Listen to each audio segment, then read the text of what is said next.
our first. Should I start again or just continue? I think I'm going to start it again. Okay. Selamat malam, good evening, everyone. Thank you for coming. It's been a pleasure and honor for all of us to have you here today in our very first class of a short course on. Sorry, Fuad, I mute you so you can unmute Me. yourself. Sorry, Oh, sorry. okay, no problem. So, where was I being cut off? Or should I start from the very beginning again? I have no problem starting it in the very beginning Yeah, because it is better if you start from the beginning. okay, Sorry. no problem. I hope Professor Karl, I hope you can tolerate my antics here. I will be talking a lot before I'm presenting you. So yeah, Assalamualaikum, selamat sore, selamat malam, good evening, everyone. It's been a pleasure for us all to have you all joining us today for our very first class in the short course on hermeneutics. The very first class we'll have Professor Karl Sims, the senior lecturer in English literature at University of Liverpool, UK. Professor, how are you? You're muted. Sorry. You need to unmute yourself, Professor. Wait. Perhaps I'm the one can make you. There we are. I think Yeah. I think someone had control over my mute button, so I wasn't able to do it. But I think you can hear me now. No, yeah. Yes, I'm very well, thank you, and thank you for inviting me. All right. So your topic today will be subjectivity in hermeneutic inquiry, correct? That's right. Yes. Okay. I hope you already prepare your material for today because you're going to control your slides by yourself. I hope you prepared. Yes, I am. Yes. Okay, excellent. Our classes today will be going for 1 hour and 30 minutes into 2 hours. So for most of the time, we will give you time for around 45 minutes to 1 hour and 15 minutes, and the rest of the time we will allocate for Q&A session. So yeah, I think you can start from now. Okay, well, I'll just share my screen with you, Okay. and I hope this works. Yep, you already shared the. Okay. Yeah. Okay, I can see it. I guess all of our guests also can see it. Okay, Professor, please. The stage is all yours. Great. Thank you very much. I'm just going to see if I can. There we are. So yes, well, let me repeat my thanks for inviting me, and thank you all of you for coming. I appreciate that it's the evening where you are. It's just gone 12 noon here in the UK, and I appreciate that it's perhaps not the friendliest time of the evening for you there in Indonesia. So thank you very much for taking the time to be with me today. And I'd also particularly like to extend my thanks to Dr. Fakhri Afif, who went to the trouble to invite me to present this first lecture in the course on hermeneutics. And he was also kind enough to provide the title, which we have here, which is Subjectivity, Self-Experience and Alterity in Hermeneutic Inquiry. So I hope that I live up to that title. There's a picture of me, in case you haven't seen me. I'm looking slightly older and more bespectacled now than when that photo was taken. And I'm reader in hermeneutics in the School of the Arts at the University of Liverpool. So I'd like to begin by with a kind of sort of journey into the concept of the subject, and I'd like to start with Descartes. And we remember, I'm sure you're familiar with Descartes' philosophy, in general. But I've got a quotation here that is from his Discourse on Method, which is 1637. He reprises the argument in his Meditations on First Philosophy, which is about 1641 or so. And again in his Principles of Philosophy, which are about 1645. So it's a familiar argument. But I'd like to just kind of remind us of the background to this quotation that I've selected, which is that, well, Meditations on First Philosophy. What is first philosophy? It kind of means two things, really. One is that for him, epistemology is first philosophy. And the other thing is that he's trying to establish philosophy on a new footing. So I guess that Descartes is really considered to be the first modern philosopher, certainly in the West. And his philosophy, which is kind of rationalism, is actually institutes what we might call modernity in philosophy. And we remember that his method is autobiographical. So he's actually telling the story of himself sitting in his room, in his study. And immediately when we're talking about autobiography, then we're in the domain of the subject. So this is kind of quite pertinent to our investigation of the subject. And so he's sitting in his room and he's looking around his room and he's thinking about what he can doubt about what his senses can tell him. So he looks at various objects in the room, a paper that's in front of him, the fire crackling in the fireplace, etc. And he thinks that actually he might be deceived as he's looking around his room, that his senses might be deceiving him. So he could be hallucinating, he could be asleep and dreaming. And so all of these things that he sees in his room might not exist. And he spends quite a bit of time talking about a so-called malicious demon, as he puts it, that might be affecting his mind and deceiving him. So he could be mad, he could be dreaming, he could simply be mistaken, his senses could be deceiving him. So everything that he sees in the room, and by extension, everything that he sees in the world in general, might not exist. So what is it then that could exist? Is there anything, he asks himself, that he can be sure of that can exist? And so this question of certainty is an epistemological question. And so in other words, it's a question of what it is that he can certainly know. What can he know with absolute certainty?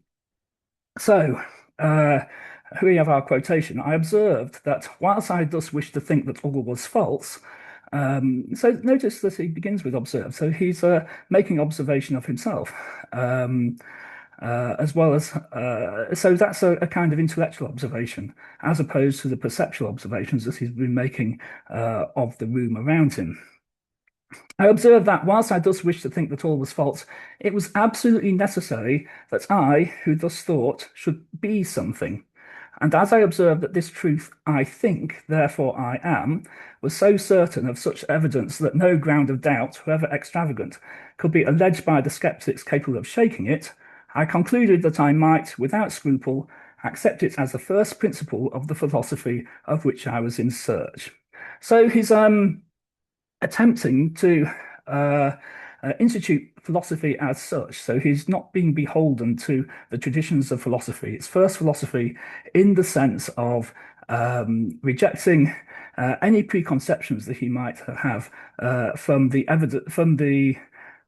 evidence of prior philosophy, and he's particularly thinking of the ancients, Aristotle and Plato, particularly Aristotle, as mediated through the so-called schoolmen, people like Duns Scotus and people in the medieval tradition. So that's why we think of this as a kind of radical break in philosophy as and instituting modernity in philosophy. But what can we say about this? I think, therefore, I am, which cogito ergo sum in Latin is, for him, of such evidence that no ground of doubt, however extravagant, could be alleged by the skeptics capable of shaking it. And almost immediately that this was published, Descartes' friend, well, not friend, Pierre Gassendi, in his objections, pointed out that that there was no real evidence that from this that it was the I who was thinking, that it's a mere assertion. Well, Nietzsche takes up this theme sometime later at the turn of the century or late 19th century. And Nietzsche says, with regard to the superstitions of logicians, I shall never tire of emphasizing a small terse fact which these superstitious minds hate to concede, namely that a thought, I'm sorry, there's a T missing there, that a thought comes when it wishes, not when I wish. So this is a falsification of the facts of the case to say that the subject I is the subject of the predicate think. It thinks, but that this it is precisely the famous old ego, as the ego cogito ergo sum. In Latin, you don't need the ego grammatically because it's contained in the o bit of the cogito, so it's implied. The famous old ego is, to put it mildly, only a supposition, an assertion, and assuredly not an immediate certainty. After all, one has even gone too far with the it thinks. Even the it contains an interpretation of the process and does not belong to the process itself. One infers here, according to the grammatical habit, thinking is an activity. Every activity requires an agent, consequently, ... So says Nietzsche in Beyond Good and Evil. Now, this is important, historically important, a significant passage in Beyond Good and Evil because, amongst other things, it gives birth to psychoanalysis. Freud was very taken by this passage and the notion of it thinking. The it becomes the unconscious and ultimately the id in Freud's psychoanalytic theory. But that's kind of another story. As Lacan says, ça pense, it thinks. And that's something that maybe we can discuss later. That's not quite what I want to focus on at this time, because what we're really interested in is subjectivity for the moment. And Nietzsche's being a little bit naughty when he says, with regard to the superstitions of logicians, because Descartes is keen to say that this is not the cogito, I think, therefore I am, and particularly the therefore part of it, which is it has a structure of an argument, a logical argument. He wants to say, Descartes wants to say that this is actually not a logical argument, that it's purely intuitive, that one grasps it prior to any argument whatever. It's grasped it immediately. So that's really what he means by it's so certain of such evidence. And no ground of doubt is capable of shaking it. That Descartes goes on to explain that we intuit the cogito. It's not something that's worked out logically. Nevertheless, the cogito is embodied in language, and the language it's embodied in is one of logical succession. So when we look at Nietzsche's critique, we can see that what we're really getting at is that it's an interpretive process. That once we read the sentence, I think, therefore, and we're engaging in interpretation. And the core of Nietzsche's criticism, from our point of view, is that Descartes is presupposing an interpretative process that he does not himself analyze. So it contains an interpretation of the process and does not belong to the process itself. So where we're heading towards, or what I want to head towards, is what is this interpretation of the process? Because once we're into interpretation, we're into the domain of hermeneutics. So my rhetorical question is, what is the hermeneutics of the cogito? And to help us along the way with that kind of line of thinking, I wanted to turn to Husserl. And Husserl I suppose you could call him, amongst other things, he's one of the most well-known and prominent defenders of Descartes and upholders of the Cartesian tradition in the 20th century. And I think Husserl himself thought of himself as the successor to Descartes. And again, as is well known, well, lots of things are well known about Husserl. Famously, he was Heidegger's teacher, so we'll and Gadamer's teacher too. So he taught both Heidegger and Gadamer. And we also know that he's the founder of phenomenology. And I take phenomenology to be an important precursor to hermeneutics for reasons that will become clear, I hope, when we move on to Heidegger. But really, I think you could say that there could not be any hermeneutics without phenomenology. Hermeneutics is phenomenological in its origin. And speaking of phenomenology, well, Husserl begins to develop his phenomenology, has a kind of phenomenological turn at the start of the 20th century with his logical investigations. And it becomes fully developed in about 1913 with his major work, Ideas. And Ideas introduces the notion of the first bullet point here, actually, the phenomenological reduction, or the epoche. And I've been slightly shorthandish here by conflating the epoche with the phenomenological reduction and taking them to be more or less equivalent. A Husserlian purist would say that they're not quite the same thing. But essentially, the epoche is a suspension of judgment. And the judgment that it's suspending is judgment regards the status of external reality. So, the status of external reality is the domain of science, of course. So, what is the status of it? So, the description of it of external reality from an objective standpoint is science. Whether or not external reality exists is a metaphysical question, but that is also suspended by the epoche. So the epoche is a suspension of judgment as to the status of external reality. And we can see that there's a Cartesian dimension to this, that it's a kind of formal statement of what is going on in Descartes' room when Descartes is sitting around looking at the objects in his room and meditating on whether or not they exist. So the epoche suspends judgment as to whether the objective world exists. Now, and it's called a reduction because we're reduced to something, a core of what phenomenology is itself then interested in, which is describing the phenomena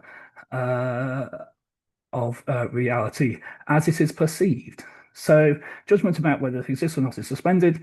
We then, the phenomenologist can then examine phenomena as they are presented to him, and is able to then engage in phenomenological description, which is not a scientific objective description, because that's confined to what's suspended in judgment.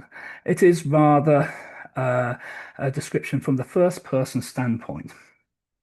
Now, phenomenologists have plenty to say about what we can say about the world from a first person standpoint.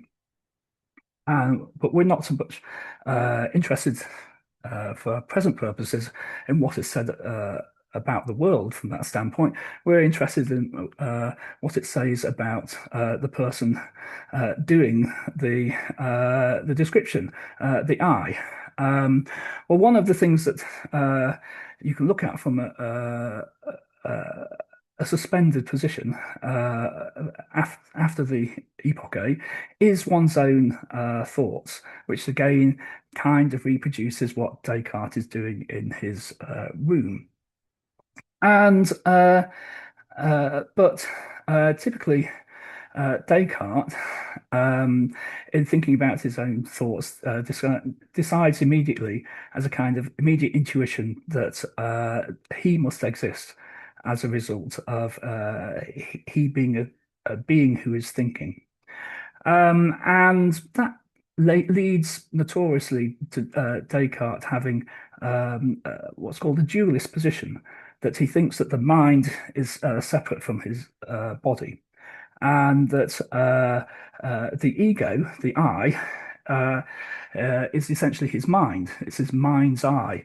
I was going to say no pun intended, but actually I suppose the pun is slightly intended. That it's I spelt I, and it's also the EYEI that perceives. So he's perceiving with his mind's eye, is Descartes. And one of the things that he perceives as himself, and his self is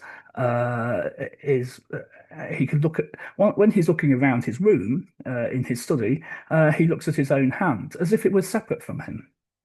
It was a separate phenomenon. Well, for Husserl,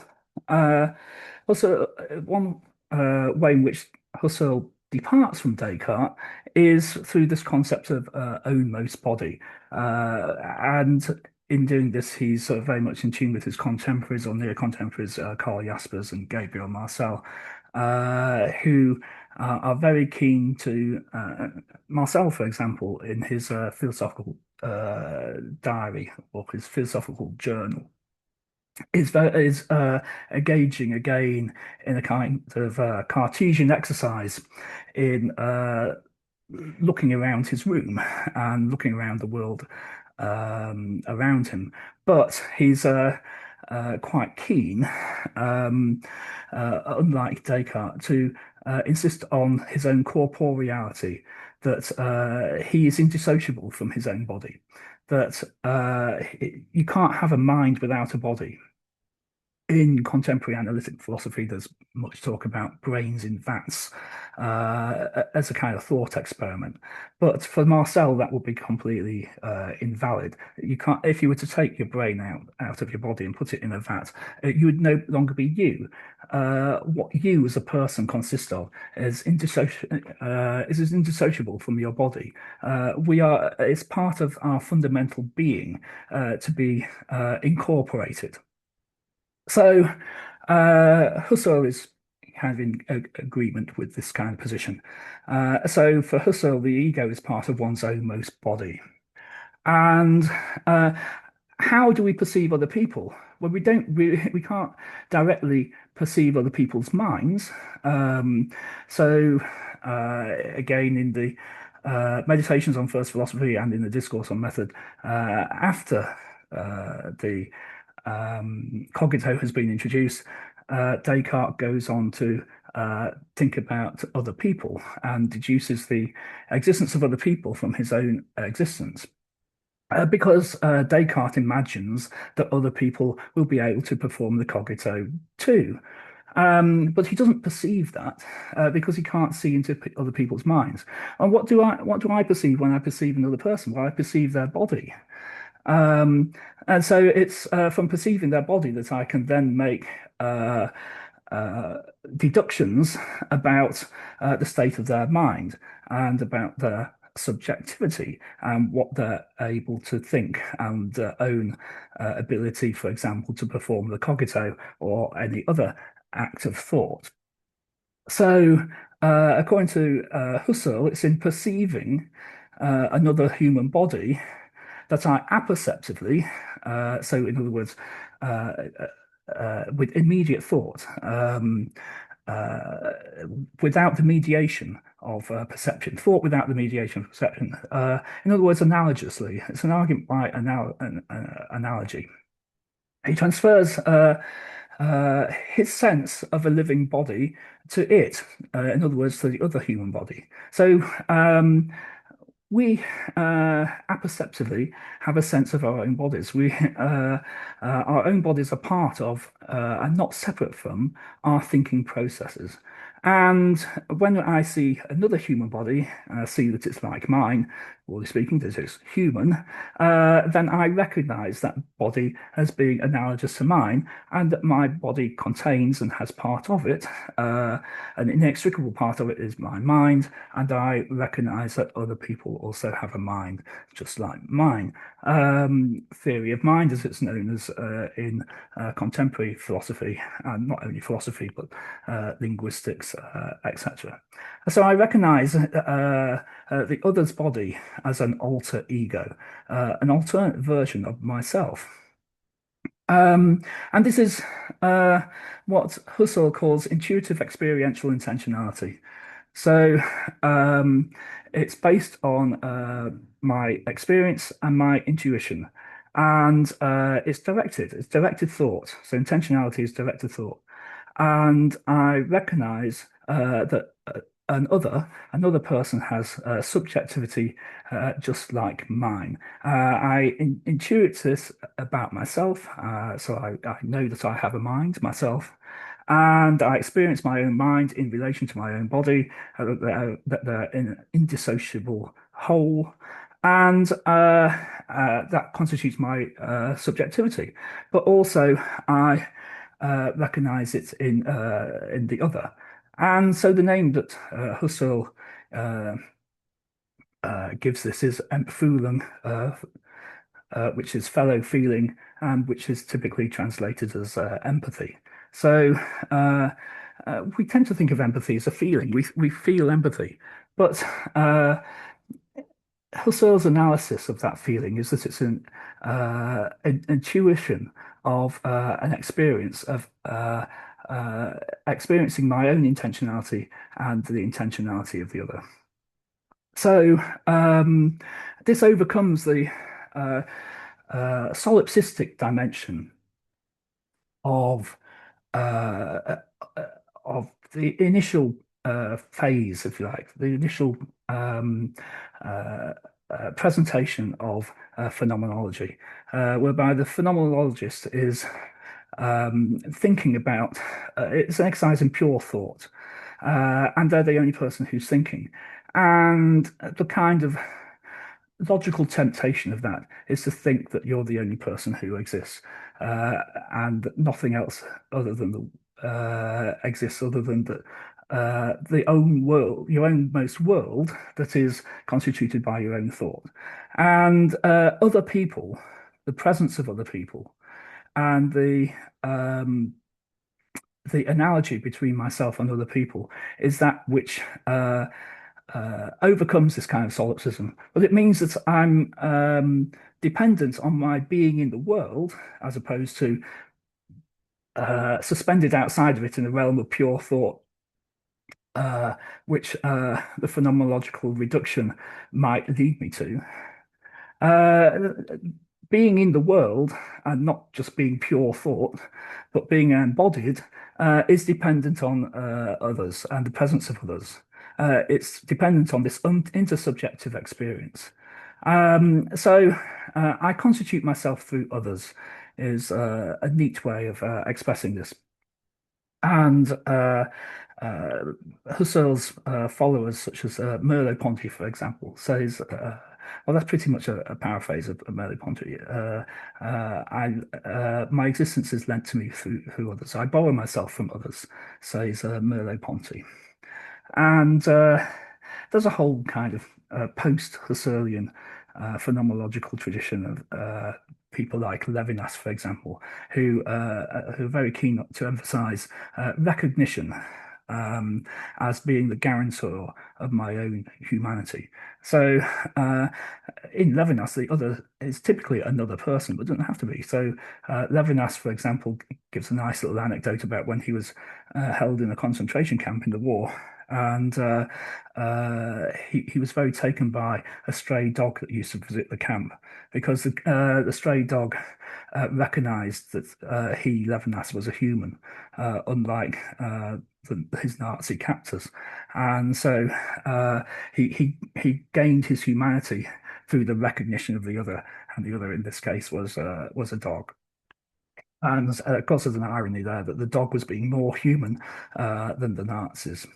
Um, the you, says Ricoeur, the you is an other myself, another version of myself, which means that I'm also another version of others. So this kind of dimension, intersubjective dimension of phenomenology, is an important precursor again to how we might conceive of subjectivity in hermeneutics. We're heading towards hermeneutics, but this is a kind of route towards hermeneutics. And intersubjectivity is an important precursor to that. So I think it's now time to attempt to turn towards hermeneutics proper, as it were, and have a look at Husserl's pupil, famous pupil, Martin Heidegger, and in particular, a section from his sort of founding text, really, Being in Time. And section 32 is entitled Understanding and Interpretation. And Heidegger describes understanding as having what he calls a force structure. In other words, understanding pre-exists before it is brought to anything that is being understood. And a dimension of being in time that is sometimes overlooked is that because it's about ontology, and it's a radical break in philosophy, just as Descartes' discourse and methods a radical break in philosophy. And in Heidegger's telling of the history of metaphysics, there's the Greeks, and then there's Descartes, and Descartes introduces epistemology, and whether you're a realist or an idealist or an empiricist or a realist, nevertheless, those terms are suspended in the history of philosophy in relation to the kind of epistemological paradigm that Descartes has established. And what Heidegger wants to do is turn that on its head and say, no, the fundamental question of philosophy is a question of being. So he replaces epistemology by ontology, discourse on being. And Heidegger says that any interpretation which is to contribute to understanding must already have understood what is to be interpreted, which is what he means by the force structure of understanding, that understanding comes first. And that this already have understood what is to be interpreted. Well, it looks like a circle, and it is a circular argument. It's called the hermeneutic circle, and I'll return to that in just a second. But to make that kind of clear, hopefully, or clearer, I've got quite a long quotation here from Being in Time, from section 32. To say that circumspection discovers means that the world, which has already been understood, comes to be interpreted. The ready to hand comes explicitly into the sight which understands. That which is explicitly understood has the structure of something as something. The circumspective question as to what this particular thing that is ready to hand may be receives the circumspectively interpretive answer that it is for such and such a purpose. If we tell what it is for, we are not simply designating something, but that which is designated is understood as that which we are to take the thing in question. That which is disclosed in understanding, that which is understood, is already accessible in such a way that its as which can be made to stand out explicitly. The as makes up the structure of the explicitness of something that is understood. It constitutes the interpretation. In dealing with what is environmentally ready to hand by interpreting it circumspectively, we see it as a table, a door, a carriage, or a bridge. But what we have thus interpreted need not necessarily be also taken apart by making an assertion which definitively characterizes it. Any mere pre-predicative seeing of the ready to hand is, in itself, something which already understands and interprets. But does not the absence of such an as make up the mereness of any pure perception of something? Whenever we see with this kind of sight, we already do so understandingly and interpretatively. So what Heidegger is getting at here is that we always already, as humans, as human beings, and I'll return to what Heidegger means by human being in just a second. But what we interpret as human beings is already given to us, and our interpretation already exists. We can't not interpret things. We're originarily interpreting. So, and when you talk about ready to hand, Heidegger's very keen on ready to hand things. So things that, so what's ready to hand to me here? A pile of books, and I look at a pile of books. I already they're not just objects. When I see a pile of books, that I'm already seeing them as a pile of books. There's not a kind of physical lump of matter, which I then think, that's a physical lump of matter. What does that consist of? Oh, it's a pile of books. I immediately think it's a pile of books. So I'm immediately interpreting what is in front of me. So the interpretation is originary. So I have another quotation here. So I've just used the example of the pile of books as something that I see. Well, Heidegger talks about seeing it. In fact, in dealing with what is environmentally ready to hand, a pile of books, I interpret it circumspectively, so I interpret it carefully. In other words, I'm paying attention to it. I can see this as a pile of books because I'm looking at it as a pile of books. So I'm not just being careless, I'm noticing, I'm actively noticing the pile of books, but I see it as a table, a door, carriage, or in my case, a pile of books.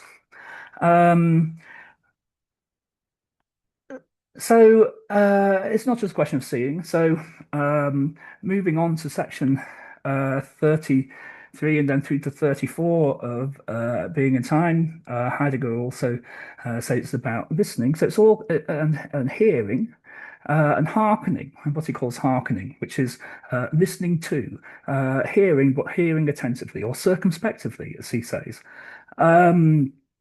But it's the same argument as with seeing. So by extension, it's any kind of perception. Hearkening too has the kind of being of the hearing which understands. What we first hear is never noises or complexes of sounds, but the creaking wagon, the motorcycle.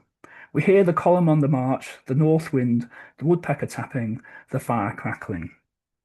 Heidegger, I mean, it's not an entirely random collection of examples. Heidegger likes to have his poetic examples.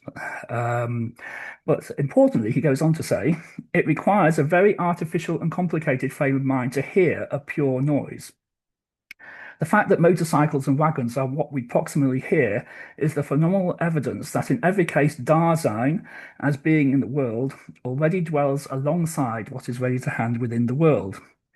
It certainly does not dwell proximally alongside sensations, nor would it first have to give shape to the swirl of sensations to provide a springboard from which the subject leaps off and finally arrives at a world. Dasein, as essentially understanding, is proximally alongside what is understood.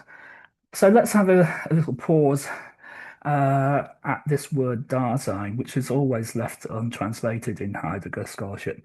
So I said that I'd return to what Heidegger means by human being. Dasein is the human being, but the human being conceived of ontically, what he calls ontically. So it's not just or not only the humanistic concept of the human being, it's the human being conceived of ontically. And what does ontically mean? It means the human being conceived of as a being, as something that is being. So the title of the book, of course, is Being in Time, and Heidegger is interested in what it means to be.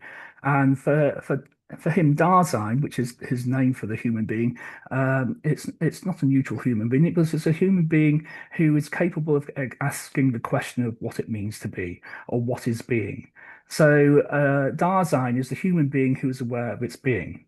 And for him, Dasein is unique. Dasein is the only being unique amongst living beings, amongst all beings, but especially amongst living beings, as being um, the only creature who is capable of asking the question, "What does it mean to be?" So, in asking the or in looking at human beings ontically, Heidegger is asking the question or answering the question, "What does it mean to be as a human being? What is it to be in the world?" And so it's quite a radical answer because he's describing what it is to be in the world. His answer is to describe what it is to be in the world. And what it is to be in the world is to already, it's already to interpret things. So a psychologist might think that there are kind of sensory perceptions and we interpret our sensory perceptions, but actually, that is something that we might investigate as psychologists. But as ontologists, people who are interested in being, we realize that actually we here we perceive things. I'm trying to avoid the word perceive because it's kind of more primal than perception. We hear, when we say we perceive things, that's what a psychologist might say. It's an abstraction of actually hearing or seeing. So perception is like, the whole concept of perception is like an abstraction, and Heidegger is trying to get beneath that abstraction. When I look at my pile of books next to me, I'm looking and I'm seeing circumspectively. So I'm seeing with attention. When I hear the motorcycle that goes past my window, I'm circumspectively hearkening to it. And that's kind of more primordial than just perception. If I say I perceive the motorcycle, I've already abstracted the experience of hearing into a concept of perception. So Dasein is the being that is aware of its own being, and it's aware of its own being through its circumspective hearkening to and seeing as experience of the world. And so, if we go back to this slide that I slightly glossed over, and now we can go back into the more detail. It means that man, Dasein in Heidegger's terminology, is the interpreting animal. So interpretation is what makes us unique amongst all the animals, but amongst all beings, whatever. To say that man is Dasein, who is being there in the world, is to say that man is interpreting. And so hermeneutics becomes, uh, well, Heidegger calls this it's a kind of anthropology, I suppose, for Heidegger. It's an examination. Heidegger's philosophy in being and time is an examination of what it means to be in the world, and he calls that an analytic of Dasein. So, in other words, an analysis of what it is like to be, what it means to be. But it's a hermeneutic. So man is a hermeneutic creature. We can't help but interpret. Interpretation constitutes us. The analytic of Dasein reveals us to be the interpreting animal. But there's a circle involved here. It's circular. Any interpretation which is contribute to understanding must already have understood what it is to be interpreted. So this is what Heidegger is getting at when he talks about things that are proximate. My pile of books is proximate to me. They're ready to hand, and I can pick one up. And in so doing, I'm engaging with the world, but I'm engaging it circumspectively, as he says, but with attention. But that attention is a hermeneutic intention. It's an interpretative. I can't help but be interpretative. So the hermeneutic circle is, I suppose, a virtuous circle. My understanding of the book increases when I pick it up. My understanding of it as an object increases. My understanding of the contents would increase more were I to read it, etc. But it's is increased through is increased and enhanced. It's an enhancement of it of the initial act of interpretation. So the act of interpretation is foundational, and interpretation increases the more I get to know things. But it's always already there as a kind of starting point, as it were. I don't choose to understand things. So, a pupil of both Husserl and Heidegger, so I'm changing tack slightly here, but we'll bring things back, is Gadamer. And Heidegger wanted to make a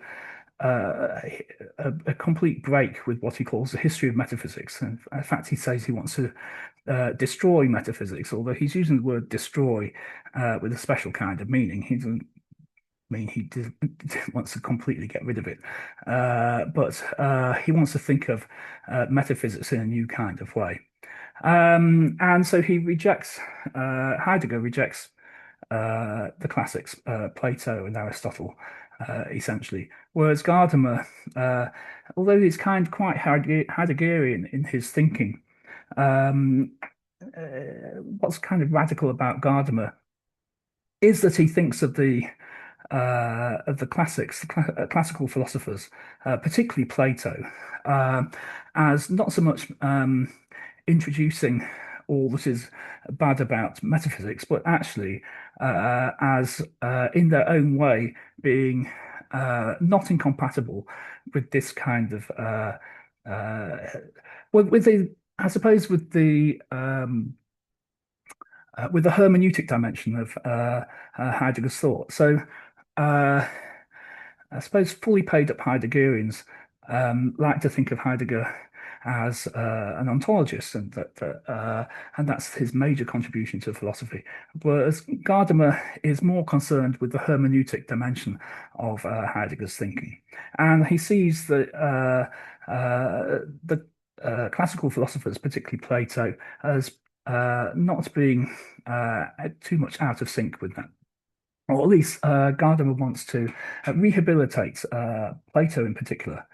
And this is where I think the hermeneutic dimension is introduced by Heidegger into the question of subjectivity is kind of united with the intersubjective dimension of subjectivity that is introduced by Husserl. So let's have a look here at this is from perhaps one of Gadamer's lesser known works. It's Plato's Dialectical Ethics. So the usual place to turn to in Gadamer is his Truth and Method, which was his magnum opus. But we'll have a look here at Plato's Dialectical Ethics because dialogue is a very important concept for Gadamer. And it's just a little quotation here from the Philebus, which was Gadamer's favorite Plato text. And this is the very beginning of the Philebus. And it's only small, but it's actually, Gadamer is very taken by this and bases a lot of his philosophy on this small extract. So in the Philebus, we've got the persons of the dialogue, Socrates, Protarchus, and Philebus. And Socrates says, observe, Protarchus, the nature of the position which you are now going to take from Philebus, and what the other position is which I maintain, and which, if you do not approve of it, is to be controverted by you. Shall you and I sum up the two sides? Protarchus says, by all means. Socrates Philebus was saying that enjoyment and pleasure and delight and the class of feelings akin to them are a good to every living being, whereas I contend that not these, but wisdom, intelligence, and memory, and their kindred, right opinion and true reasoning, are better and more desirable than pleasure for all who are able to partake of them, and that to all such who are or ever will be, they are the most advantageous of all things. Have I not given Philebus a fair statement of the two sides of the argument? Philebus says, nothing could be fairer, Socrates. And do you, Protarchus, accept the position which is assigned to you? I cannot do otherwise, since our excellent Philebus has left the field. Surely the truth about these matters ought by all means to be ascertained. Certainly. Now, there's quite a few things going on here that appeal to Gadamer. As with all of Plato's dialogues, it's couched in literary form.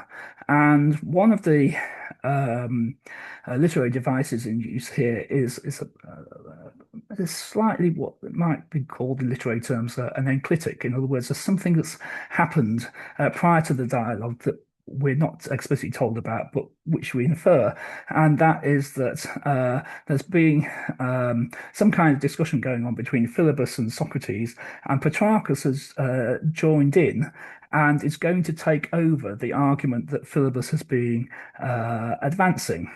And the names Philebus and Protarchus will have resonances in ancient Greek society that perhaps aren't quite with us today. So Philebus is a lover of youth. That's what his name implies. Whereas Protarchus is a figure of authority and is like a governor, one of the governors of the state. And so a figure of authority is taking over, but is still adhering to a kind of youthful argument. The other thing that impresses Gadamer here is that it's all about cooperation, that Petrarchus is happy to take over someone else's argument and to advance it. But also, the dialogue, which then becomes, well, it's called the Philebus, is actually a dialogue between Protarchus and Socrates. The dialogue becomes one of cooperation. And so Socrates sets out what the terms of the argument are, and everyone agrees that those are the terms. And then there's a kind of second stage to this. Everyone agrees that what they're aiming at is the truth. So each party to the dialogue will advance their position, and eventually they will arrive at the truth. So this kind of cooperation through dialogue is what impresses Gadamer, perhaps more than the actual, which I've missed out, the content of the dialogue itself and what actually is the truth that is revealed through the Socratic method, which is actually, and Kierkegaard was big on this, one of our irony that Socrates' interlocutor, in this case Petrarchus, is finally led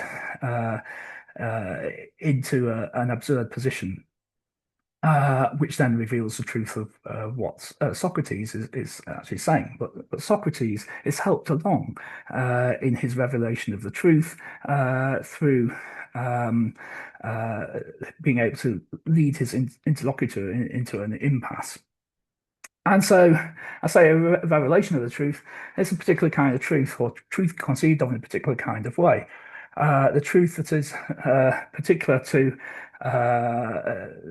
this kind of discourse is truth as revelation or as disclosure or aletheia.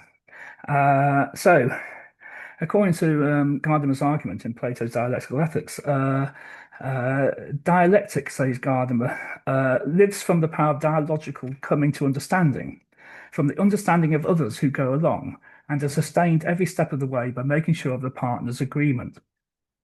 So,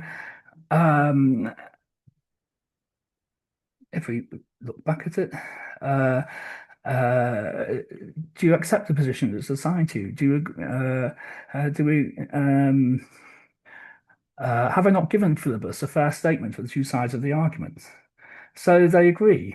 And so Platonic dialogue is positive, that the Platonic dialogue builds towards a truth, though it's not an overturning of a previous position, as perhaps it is in Hegel, and certainly in Adorno, who wrote a book entitled Negative Dialectics, that the cooperative principle in the Platonic dialogue is one of positive cooperation in order to arrive at truth. So Plato's dialogues reveal a kind of speech that progressively discloses the object, continually addressing it as something different. So it's therefore speech as the medium of truth as aletheia, or disclosedness. So Platonic dialogue then for Gadamer is a model for understanding in everyday life. It's ultimately an ethics.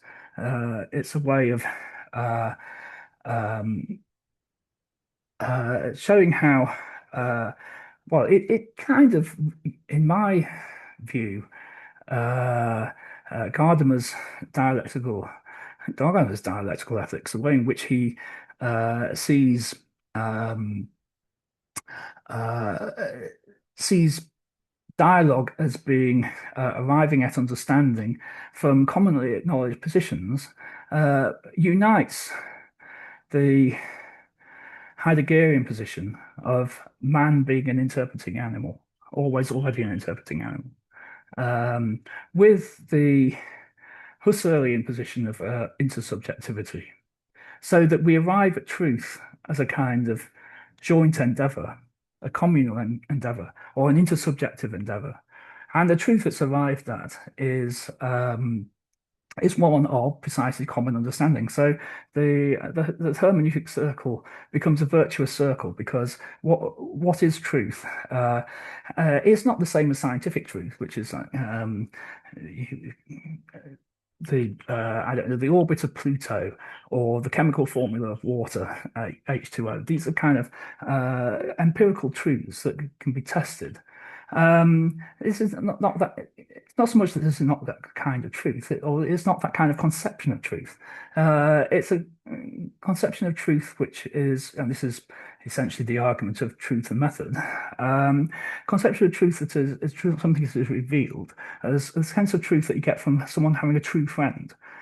So a true friend is not something that is verified by empirical means. It's verified by through the friend's actions and their words and deeds. So so that's where I've tried to get to on a kind of hermeneutic journey, beginning with Descartes. So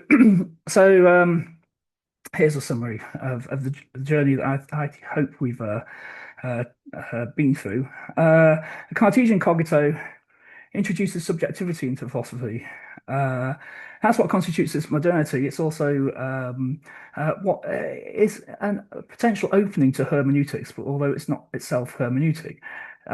So it says too little, because it doesn't say anything about the process of how one becomes a subject, how one becomes the I, and what it means to what the therefore means. But it also says too much, because it presupposes that there is an I, that's an independent mind.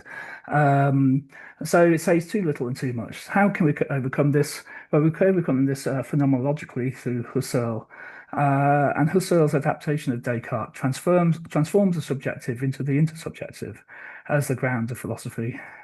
And so phenomenology therefore paves the way for hermeneutics. In replacing epistemology by ontology, Heidegger introduces a hermeneutic turn to philosophy. So Heidegger introduces the notion that, well, firstly, we've got Husserl, who has from subjective to intersubjective, which is an advance over Descartes. And then we have ontology, which kind of overturns the Cartesian paradigm of epistemology. But it introduces the hermeneutic turn, which is to point out that man is the interpreting animal. Interpretation is originary. And then in Gardner, we have a return, a hyphenated return, because I don't just mean this as going back to Plato, but that he's turning again. So there's an ontological turn. There's an intersubjective turn in philosophy, an ontological turn, and there's a turn back to the classics and to Plato. And intersubjectivity, which is kind of like uh, an intellectual pursuit for Husserl. It's an apperception, as he says. It becomes dialogue, which is kind of quite literal in Gardner. It means literally people talking, but it's also dialogue, intersubjective communion or communication or discourse with other people is what leads to the truth.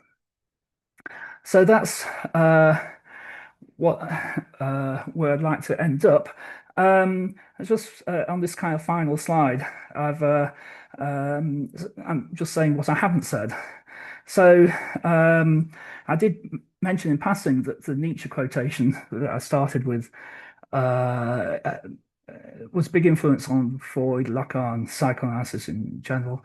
I haven't really said anything about that, though. I just left it hanging. If anyone's interested, we could perhaps talk about that in the discussion that follows. When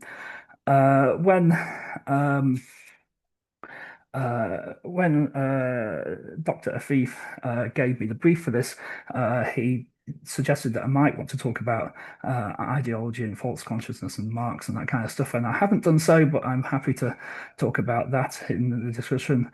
And I'm also happy to talk about, but also entertain suggestions about where we might go from here, how the journey might continue. So I think that's it for now in terms of my presentation. I'll hand back to you, Fuad. All right.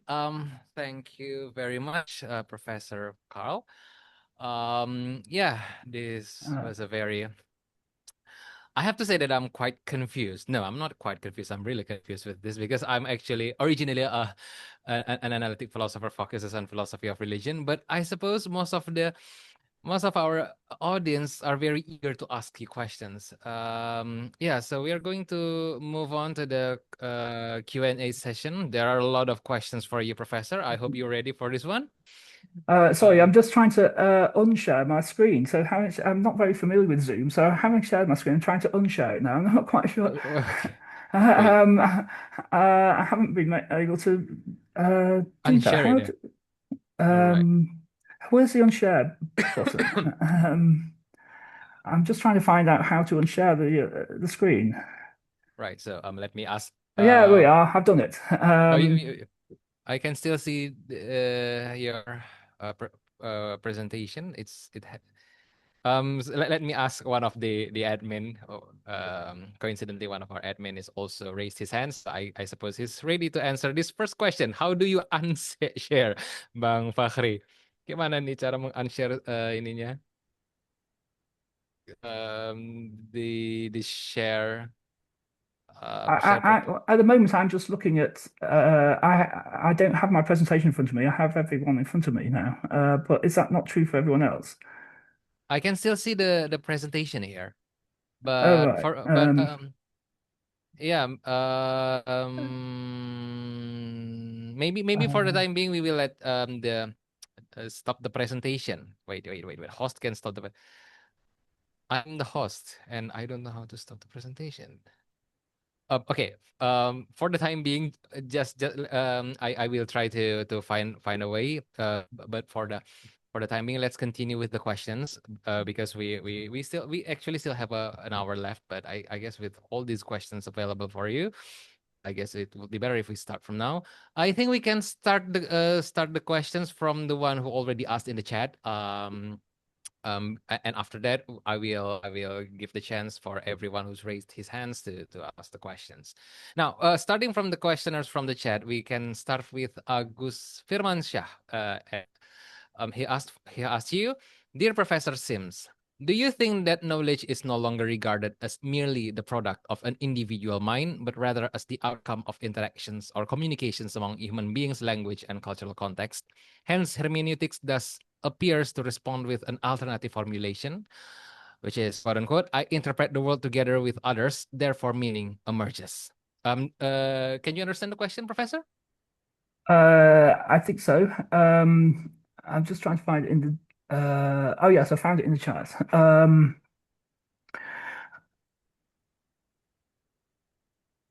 I'm just reading the alternative formulation. I interpret the world together with others, therefore meaning emerges. I like that. Yes, my short answer is yes, I agree.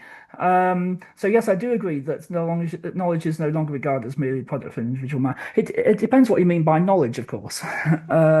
So scientific knowledge. Uh, People tend to think of Gardner, for example, in Truth and Method as being anti-science, and I don't think he is. I think he just wants to put science in its proper place, as it were. So I think so.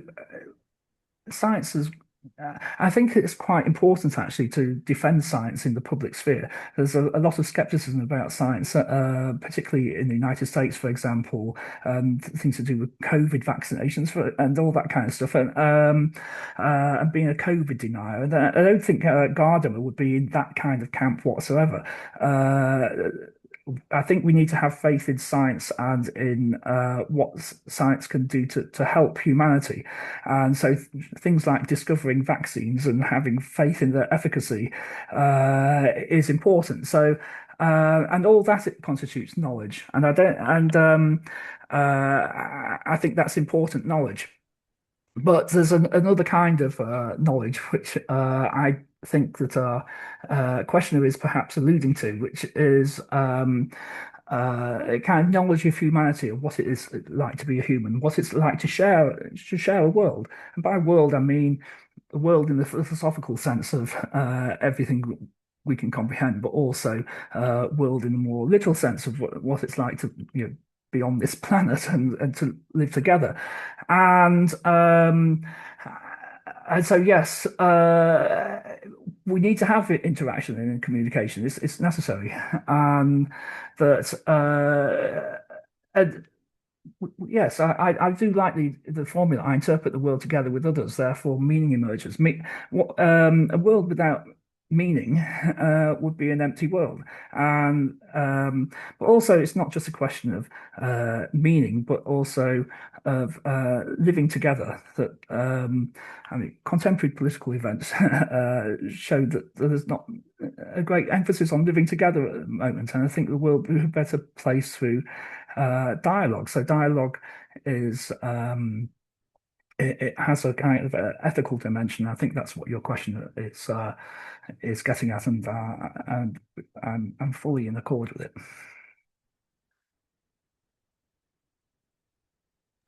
Mas Agus Firmansyah, do you have something to add, or is there another questions that you following questions regarding Professor Sim's answer that you want to ask? If no, I will continue to the next questioner. But yeah, I also for the time being will encourage anyone who wants to respond with Professor's answers by opening mic. So it will be, a more engaging kind of conversation rather than me just reading your questions. And also it will be a very good test for your confidence of speaking English online like this. Yeah, it's I suppose Mas Agus haven't responded yet. I will give another 15 seconds to wait for him. If not, if there is no response, I will expect him to. I will treat it as if he is already satisfied with the answer. All right. Yeah. I guess we continue for the next questions, Professor. This next questions came from Mbak Indirani Way. Dear Professor Sims, does Husserl's account of intersubjectivity provide a foundation for truth or only for shared validity? If the latter, what prevents intersubjectivity from collapsing into consensus rather than truth?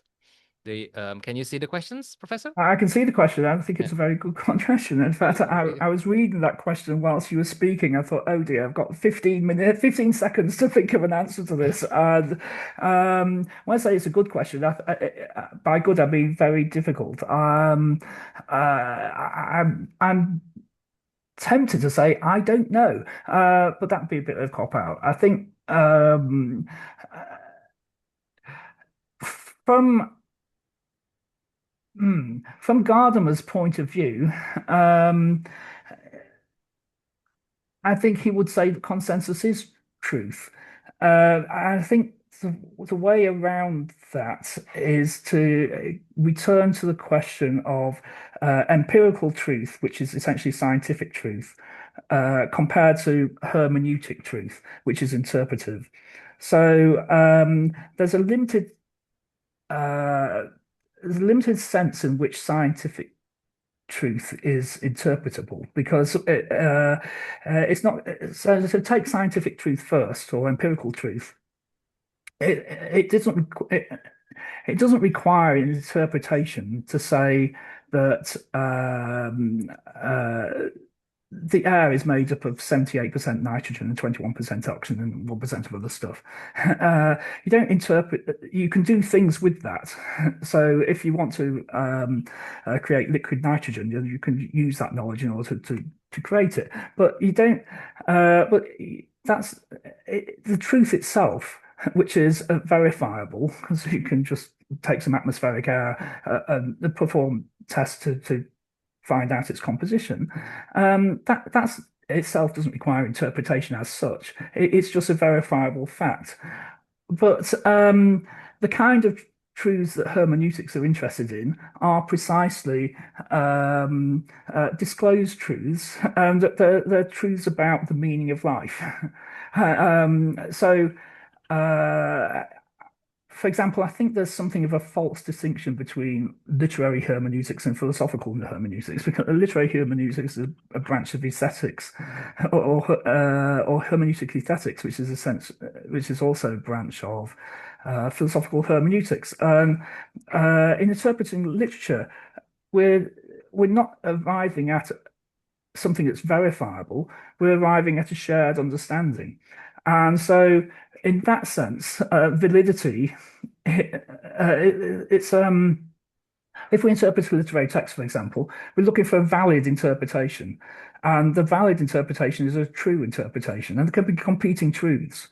So hermeneutic truth can be mutable, and it's also comparative, and it's all the things that, and relative, and all the things that scientists don't like about truth, but it's still true. It's just a different way of seeing truth. So I think the short answer to the question is does account of intersubjectivity provide a foundation for truth? Yes, it does. If we think of hermeneutic truth, which is precisely a kind of consensus or validity. But that's not to denigrate or the other kind of truth, which is scientific empirical truth. So we're not denying scientific empirical truth. It's another way of thinking about truth. And I think both have to coexist in order to arrive at an understanding of the world. Okay. Mbak Indirani W, do you have something more to ask?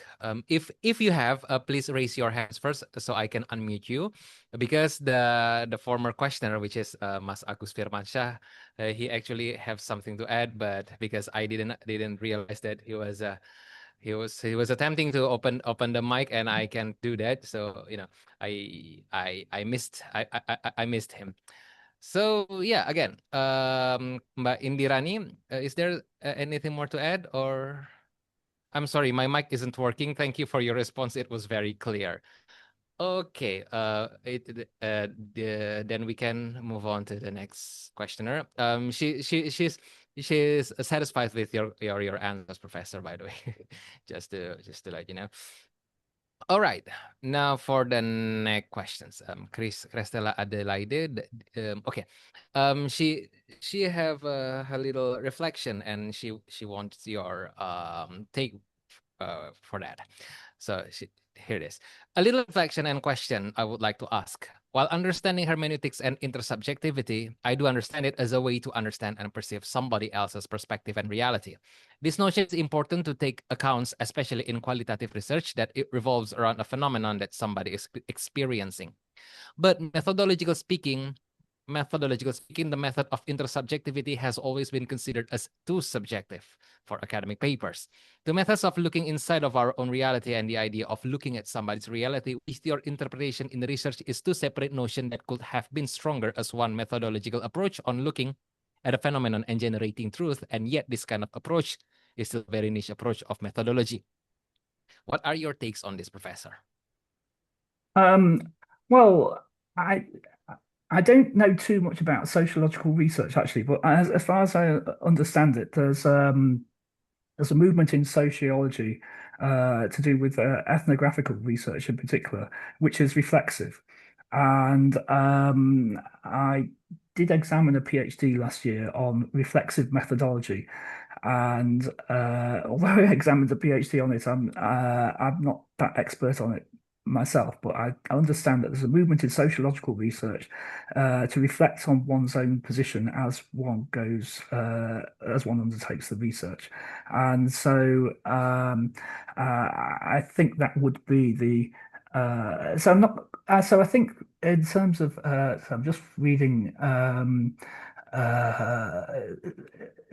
this method has always been considered too subjective for academic papers, but I think it depends on the domain. I certainly think in sociology that that is changing, and that there's a phenomenological movement in and also another kind of counterexample that springs to mind is the work of Sue Savage-Rumbaugh with bonobos, and her attempts to meet in looking at bonobo communication to meet the bonobos halfway and create a Lebenswelt for the bonobos, or shared Lebenswelt, a shared world, which is kind of quite like the bonobos' natural habitat. So she creates a kind of forested area in Georgia, but also she kind of attempts to live their lives. So she's meeting them halfway, that they discuss what they're going to do at the beginning of the day, and then they go out and do foraging and bonobo-like things, and then they reflect on their experience at the end of the day, and that's essentially what bonobos do in the wild. And so that's an example of phenomenological intersubjectivity, which provides kind of interesting results because you're interacting with beings who are on the brink of language, as she puts it. So they're not quite linguistic beings, but they can understand. They can understand English without being able to speak it, more or less.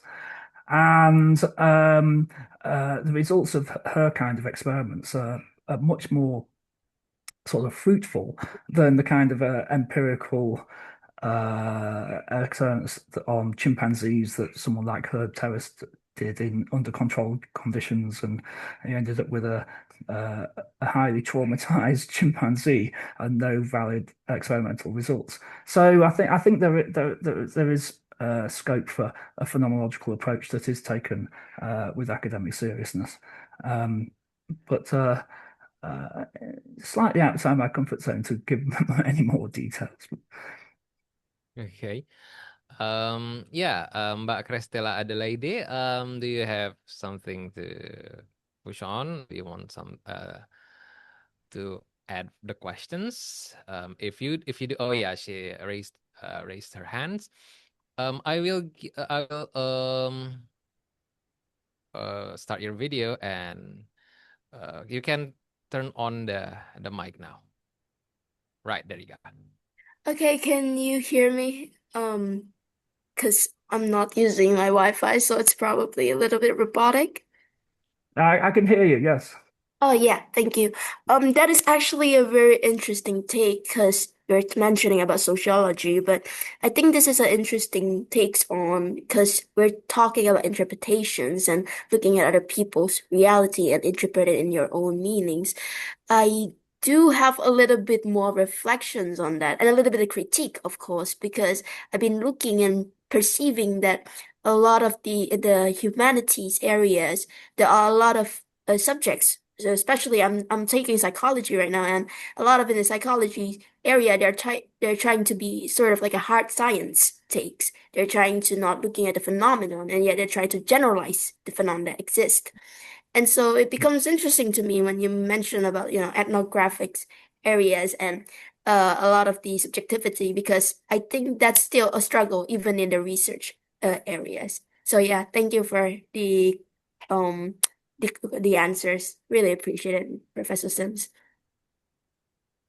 Great, thank you. I mean, maybe we could talk privately if you get in touch with me afterwards. Oh, that's excellent. Yeah, the emails for Professor Carl Sims is available if you want to contact him afterwards.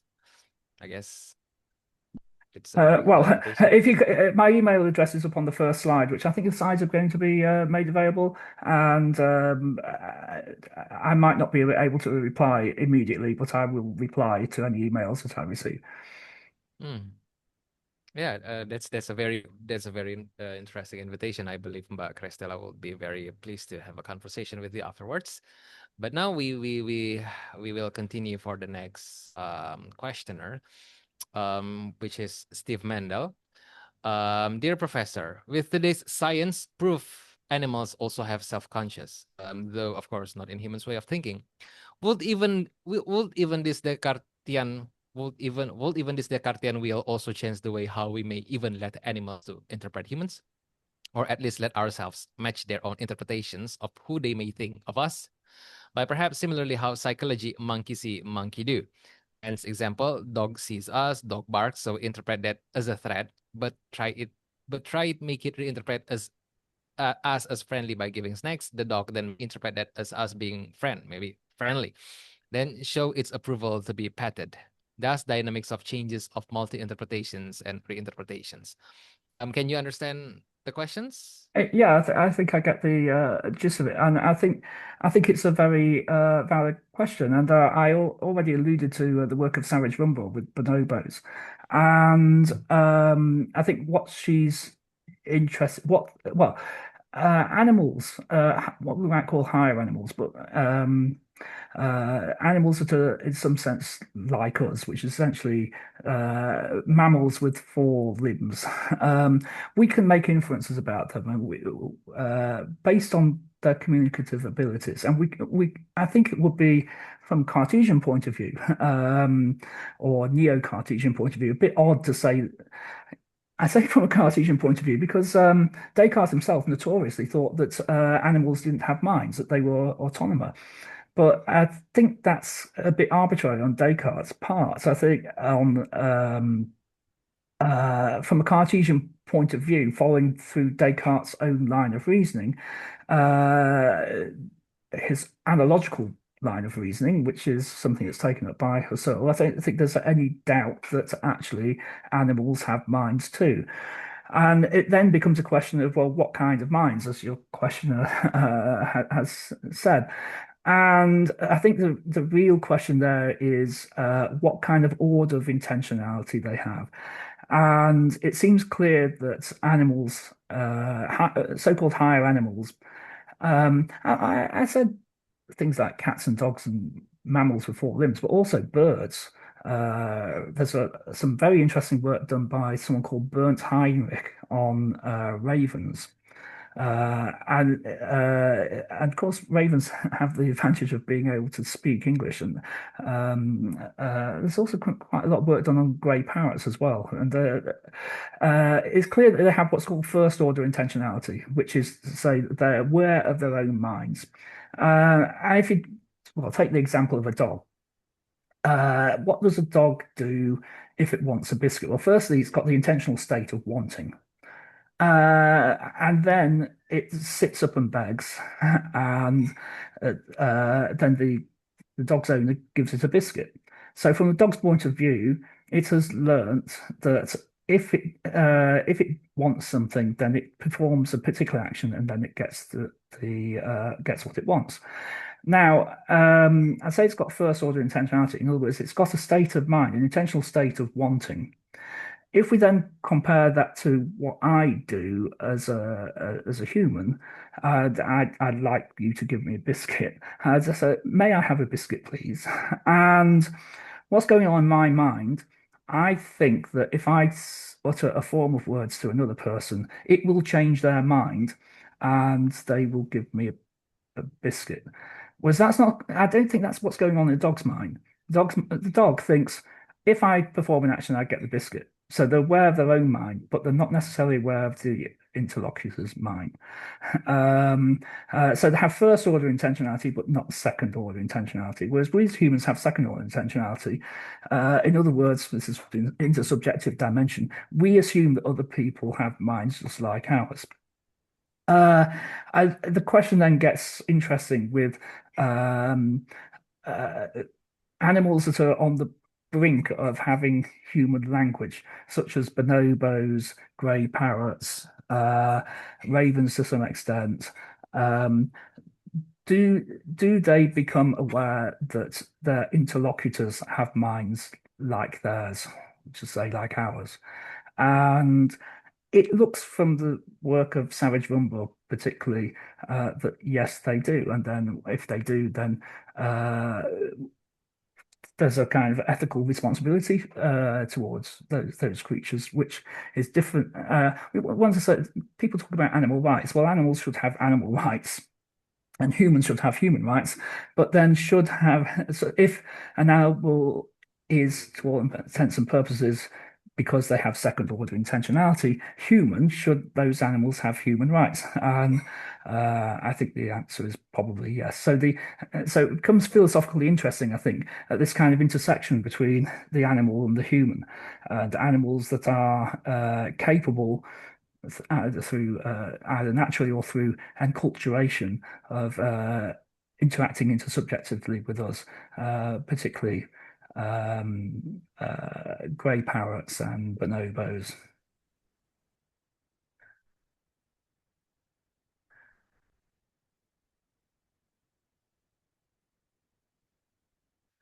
So apologies, I was having a little distraction there.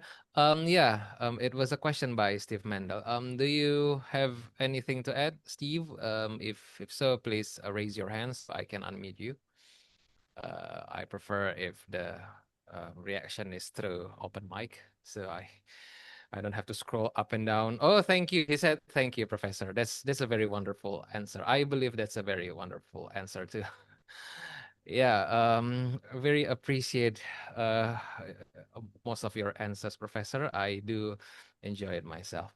All right, so for the next questioner, Muhammad Samsul Al-Fariski, Muhammad Fawzan. Okay, Professor Sims, Ricoeur, I can't spell his name. Ricoeur says that you is an other myself, which implies we understand others by analogically transferring our own experience onto them. But if that's true, aren't we always just understanding a reflection of ourselves rather than genuine otherness?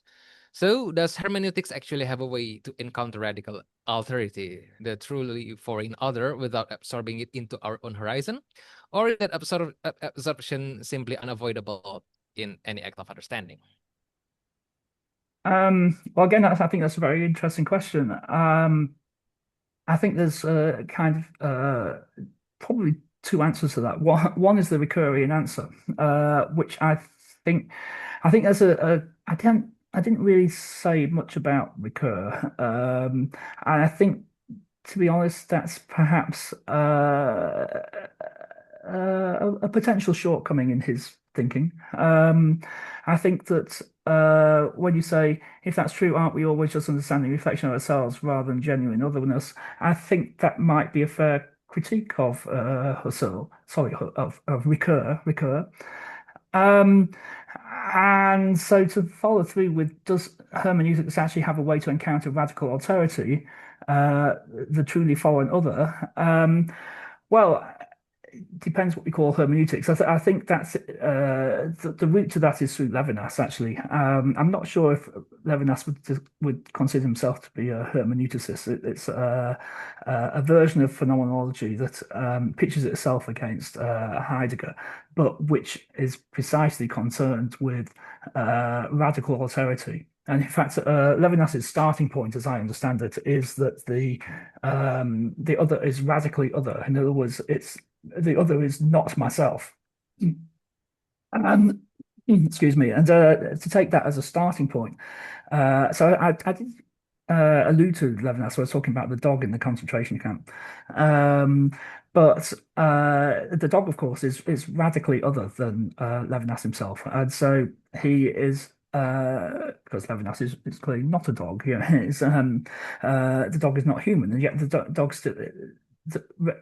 Levinas recognizes his own humanity through the recognition of the dog, and the dog doesn't actually have to be anything like Levinas himself. And Levinas recognizes himself. When recognizes his own humanity, when Levinas recognizes his own humanity, he's doing it through the recognition of the dog, but he's not transferring any of the dog-like qualities onto himself or transferring himself onto the dog. He's not anthropomorphizing the dog, and he's not canine-ifying, if that's a word, himself. It's precisely the radicality of the otherness that is assuring him of his humanity. So I think on this particular point, Levinas is more persuasive than Ricoeur. All right. So for Mr. I forgot the name. Do you have any more response from dari Samsul Al-Fariski? Do you have any response, or do you satisfied with the answer? No, thank you so much, Professor Sims. This is a new insight for me, actually. Yeah. Excellent. Right. So we can continue to the next questioner. There are some people who ask multiple questions from this from the chat. I will for the time being I will skip the second question from everyone because because we still have a lot of questioner still waiting. For the next one, let's see. The next questioner, I will skip those who already asked. From Kak Fitria Edi. Hola, Abang Fuad and Professor. Permission to share my thoughts as follows. In the digital age, where texts circulate globally and rapidly, how does hermeneutics adapt to fragmented and multi-layered interpretations? That's the first question. The second question, could AI-assisted textual analysis complement hermeneutic interpretation, or does it risk reducing meaning to mere patterns? Perhaps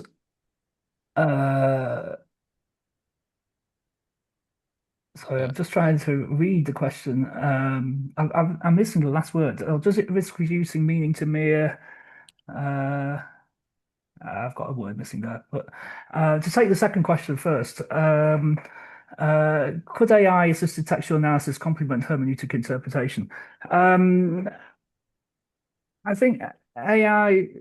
I'm not sure what AI-assisted textual analysis would be. When I was preparing this talk, I didn't actually have Husserl's Fifth Meditation ready to hand, and I could remember the gist of it, and but I couldn't quite remember how a particular argument went. So I asked AI. I said, what is? I asked a specific question about Husserl's Fifth Meditation, and it gave me the answer. I thought, well, that's what I wanted to say. Now, when I did that, was that an interpretation on the part or an analysis on the part of AI? I don't think it was. The interpretation was mine, and I'm not even sure that it was being analytic in the sense that if I were to read if I did happen to have a copy of Husserl's Fifth Meditation, and I were to read it, I would be analyzing it in the same way that AI would. AI does not analyze really; it extracts information, and on this occasion, it extracted the bit of information that I needed, and because I didn't have the book ready to hand. I was able to do so myself. So I don't think AI. So AI it does assist. It was an assistant to me, but I think it's quite important to remember that AI is the AI part of it is a misnomer. AI is not intelligent. It's merely a means of extracting information. AI does not think. So the kind of tech billionaires who create this stuff like you to think that it's thinking. So when I asked, it was Gemini in this case, I asked it to summarize Husserl's Fifth Meditation, and it said thinking, and there was these dots. Well, it's not thinking. Of course, it's not thinking. It's merely searching the internet. It doesn't have what phenomenologists of any description would call intentionality. It doesn't have any kind of means of attaching meaning to the symbols that it's manipulating. So it's not intelligent. It doesn't do analysis, I don't think. It extracts information that we humans can use to do analysis. So, in a digital age when texts circulate globally and rapidly, how does hermeneutics adapt to fragmented and multi-layered interpretations? Problematically, I would say. The problem with hermeneutics in that respect is that hermeneutics is slow. I've just been talking about getting AI to help me with Husserl's Fifth Meditation. If I were to really do my job properly, as it were, and read the Fifth Meditation, it would be a slow process, and it's a challenge that everything is moving quickly now. So so quickly that we're not doing true interpretation anymore.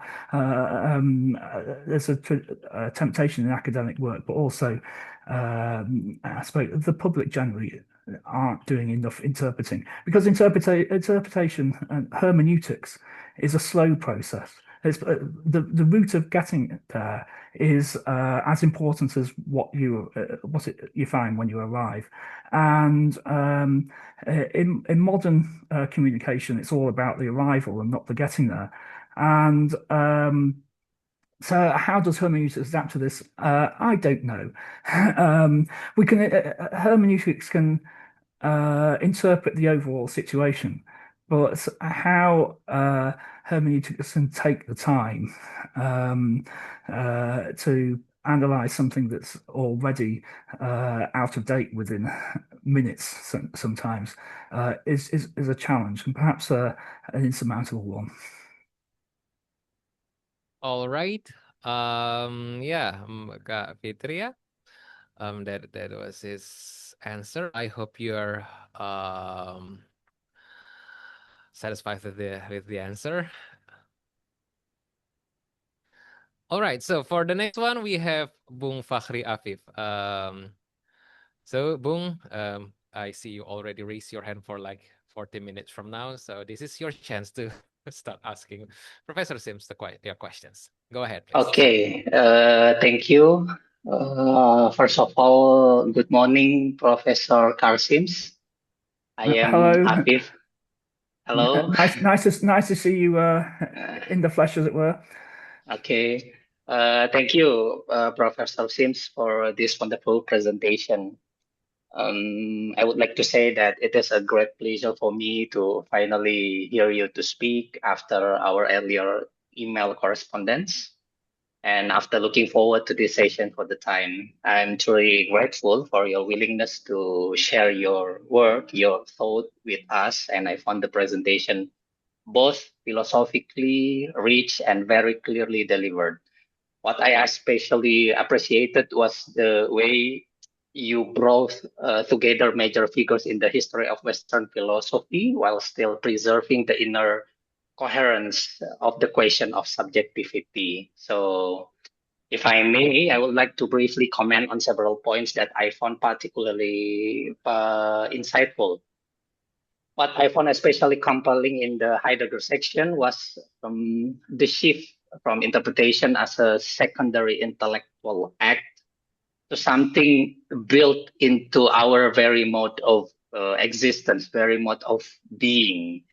You brought this out clearly through the notion of hermeneutic circle, that interpretation never begins from a neutral point, since any interpretation that contributes to understanding must already, maybe in some sense, understand what it interprets. This powerfully challenged the idea of presuppositionless knowledge. We do not first stand outside the world and then interpret it. We are always already involved in the world of meaning, or what Heidegger will call it, in der Weltsein, being in the world. I also appreciated the emphasis on Heidegger for Struktur des Verstehen as structure. What we understand is always grasped as something, or what Heidegger will term it Zuhandenheit, a table as a table, a bridge as a bridge, something encountered within a practical horizon of significance. So understanding then is not added after perception, it is already at work in pre-predicative experience. So in this sense, Dasein is always already alongside what it understands, which shows we, the human being, is fundamentally interpretive, or what you mentioned earlier, animal interpretation. Yeah.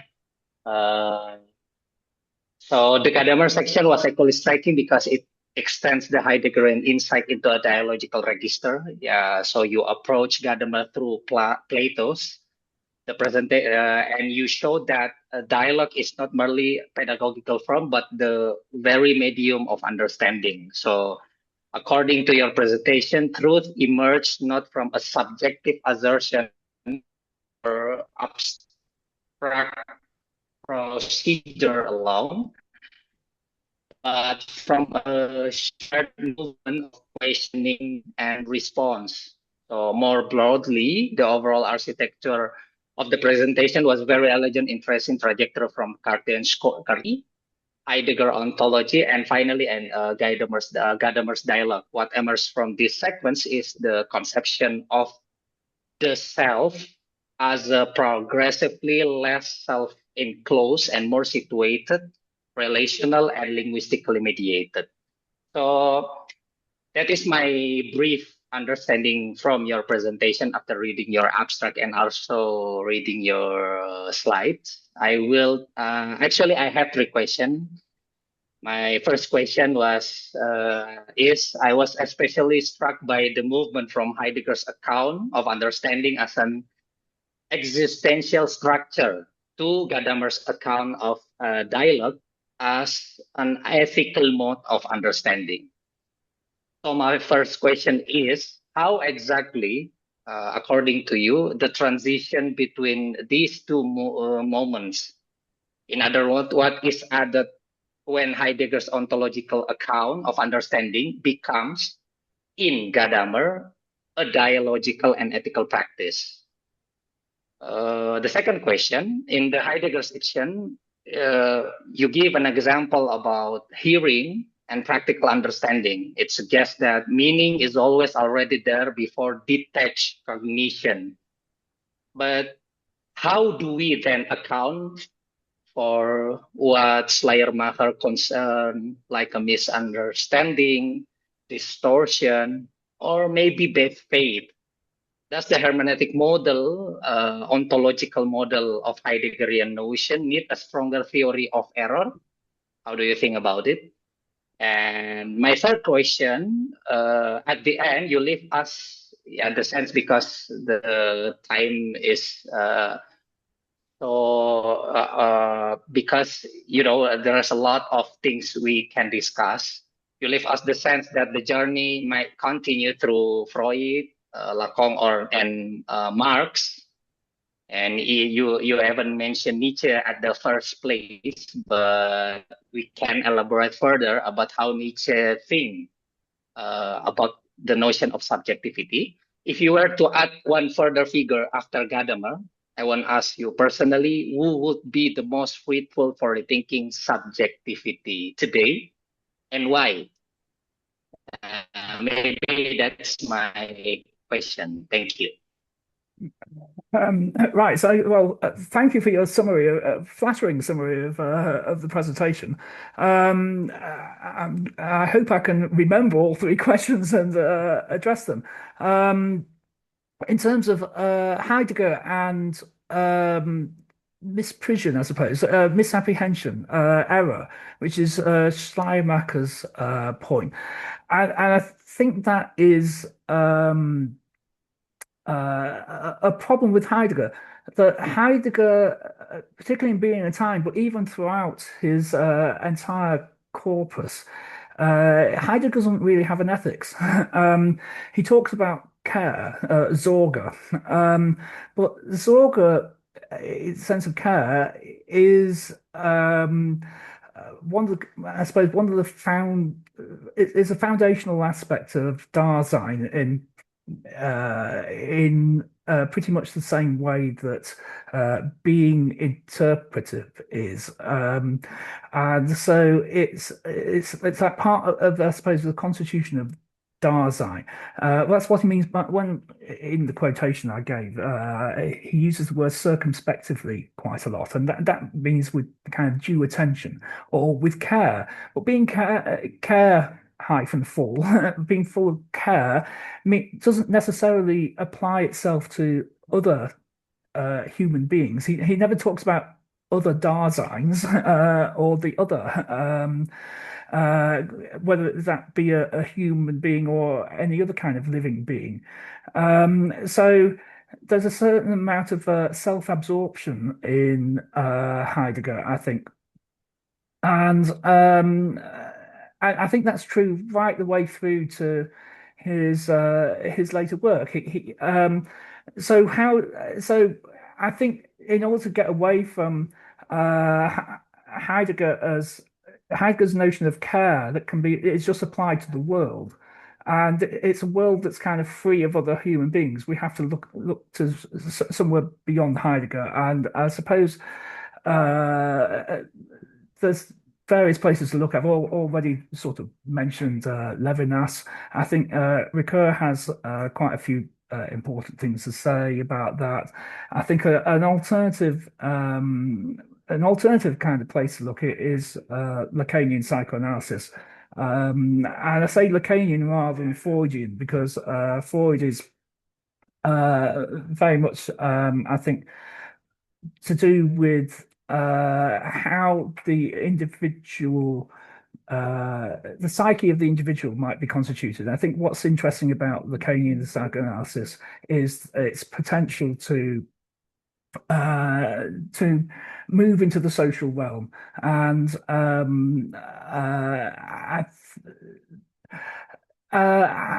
once published a book called Ricoeur and Lacan, in which I was a bit kind of sniffy about Lacan, really, by contrast to Ricoeur, mainly because Lacan, I think, gets a bit confused in terms of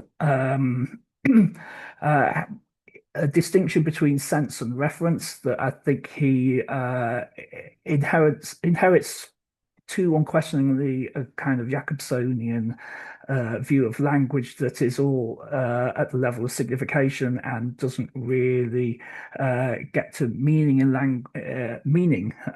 the sort of Freudian sense of reference in language. So I think that's a shortcoming of Lacan, and so the Lacanian real doesn't necessarily mean reality. It means necessity in Lacan. So and maybe in that book I was a bit too harsh on Lacan, because more I think about Lacan now, I think that to forgive him his deliberately superficial, I think, understanding of distinction between sense and reference, and to perhaps focus more on his notion of intersubjectivity at a societal level, and how the individual negotiates what Lacan calls the real via the symbolic and the imaginary, is perhaps a fruitful way of moving forward, which is not actually, I suppose, strictly speaking, hermeneutics in the sense of the tradition of hermeneutics. We've been talking about Gadamer and Ricoeur and stuff, but personally, that's kind of what I suppose I'm interested in. I mean, I suppose I'm particularly interested in the notion of an event, and Slavoj Žižek has a book about events, and he says something.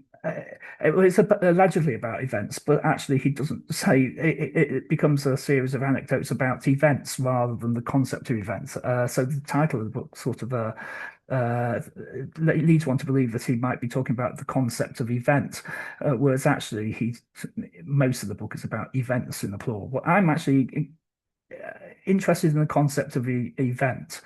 And Zizek does give a kind of good definition of events as something that changes the world so that the world is not the same after the event as it was before it. I think that's a good working definition, but then my question then becomes, what is the process of an event? What makes an event eventful in that sense? What is the kind of time of the event? Events don't happen instantaneously, but they're stretched over a passage of time. And I think that might be a way of getting hermeneutics back into psychoanalysis, because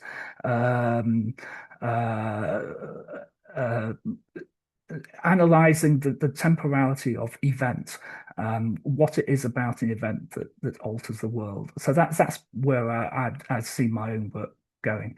So I hope that answers questions 2 and 3. To be honest, I can't quite remember the details of question 1. Maybe that's also being answered inter alia. Bung Fakhri, does Professor Sims answer questions? You're still muted, by the way. Oh, you're not muted anymore. Okay, thank you for your outstanding answer, Professor Sims. Your answer was very extensive and satisfying. And I think I will say once again, thank you for your excellent presentation tonight. It was a pleasure to meet you. There are so many thinkers here who are very interesting to discuss regarding how we imagine subjectivity, especially as you noted earlier in relation to between hermeneutics and psychoanalysis. So I hope we can discuss it further in another occasion, maybe, because we have a short time here. Once again, it was a pleasure to meet you personally and collectively from Odyssey. Okay, that's from me, Bang Fuad. Well, I think we're going to meet again, aren't we? I'm going to be talking about textuality. So I'll if people are interested, I'll try and work in something about psychoanalysis in that, or even if I don't, then in the discussion we can talk about that then. Yeah, respectfully, Bung Fakhri, we still have three questioners left. So yeah, we have to continue. There are 3 more questioners. Actually, there is actually the 4th one, which is Muhammad Khairan Shah. I'm not sure whether he's critiquing, commenting, or asking questions. But I suppose for this, for the time being, we treat this if it's just a response from your material. After all, you already discussed Friedrich Schleiermacher for the last 5 minutes, so I guess it's coverage.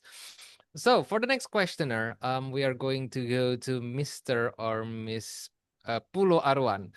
Right. So Professor Sims, in your presentation, on hermeneutics of subjectivity, you have shown how understanding is always interpretive and dialogical, from Heidegger's emphasis on the fourth structure of understanding to Gadamer's transformation of it into ethical dialogue based on Plato. However, as a missiologist and intercultural theologian working across deeply different cultural and religious traditions, I face a critical question. When I engage in a dialogue with communities from radically different cultures and faith traditions, how can I distinguish between Husserl's empathy, where I transfer my understanding of humanity to the other, and what I might call hermeneutical domination, where I unconsciously impose my own structures of understanding onto them? In other words, in the practice of intercultural dialogue, how can we ensure that alterity, which is the authentic otherness of the other, is truly recognized and not merely absorbed into our own horizon of understanding? Is Gadamer's fusion of horizons sufficient to guarantee this, or do we need further critique of hermeneutics to protect the other from interpretive assimilation? This is a very difficult question for me, Professor. I hope you understand this. This is very interesting. I understand the question. I can't quite. I'm scrolling up and down the comments to try and find it, which I can't. But I'll speak from your reading out of it. It strikes me as being another dimension to a previous question, where I in answer, I talked about Levinas and the alterity of the other. And I think that if I'm understanding the gist of the question correctly, that it's how does the fusion of horizons deal with the problem of assimilating the other to myself? Is that roughly the gist of it? And I think that's a fair critique or criticism of hermeneutics, and I suppose that I return to my yes, in terms of well, I think you asked if is there a risk of assimilating the other to oneself in the hermeneutic or in dialogue? And I think the answer is yes. And as I said to the previous question, I think perhaps the way out of that kind of problem is to turn slightly away from hermeneutics to a broader phenomenology, or a Levinasian phenomenology, which I think emphasizes the radical alterity of the other. So essentially, that's. I hope I'm not cutting the answer too short, but essentially that's how I'd respond to that. Right. So, Mr. Pulo Arwan, that's the answer. Because we are already reaching our time limit. Yeah, we're literally only 1 minute away from 20 jam 9 malam. I will continue asking the questions. We still have, let's see, we still have 2 other questioners. I hope you can spare 5 minutes more for these 2 last questions, Professor, if that's okay for you. I can, yes, certainly. I can see a question myself that hasn't been addressed from Pedro Ngiso. Mohammed Karansia. Apologies if I'm mispronouncing your name. No, not that one, Professor.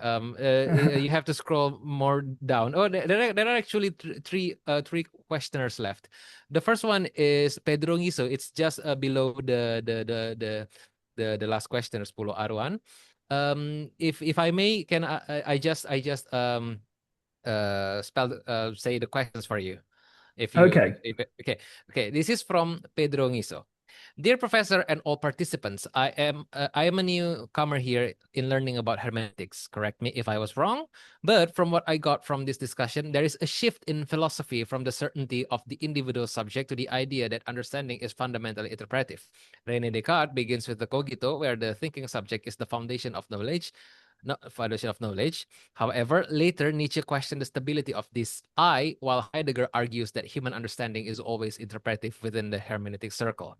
Gadamer further develops this idea by showing that understanding emerges through dialogue. So I am confused and curious that If understanding is always interpretive, as Heidegger suggests, does interpretation presuppose a subject who interprets, or does the process of interpretation itself constitute the subject? In other words, is subjectivity the foundation of interpretation, or is interpretation the foundation of subjectivity? Well, more the latter than the former, I would say. So, I would say, on balance, the interpretation constitutes the subject. Or certainly, that's Heidegger's position. But we should also acknowledge the circularity of this, in that that's part of what the hermeneutic circle is about. That each presupposes the other in a virtuous circle. So the subject presupposes its own ability to interpret, and the interpretation of the subject presupposes the subject. But having said that, it's certainly, I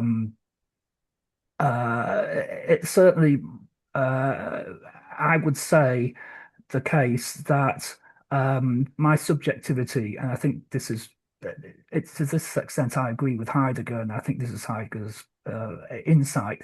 My subjectivity is how we think of a subject as being a subject. What is subjectivity? The interpretation comes first.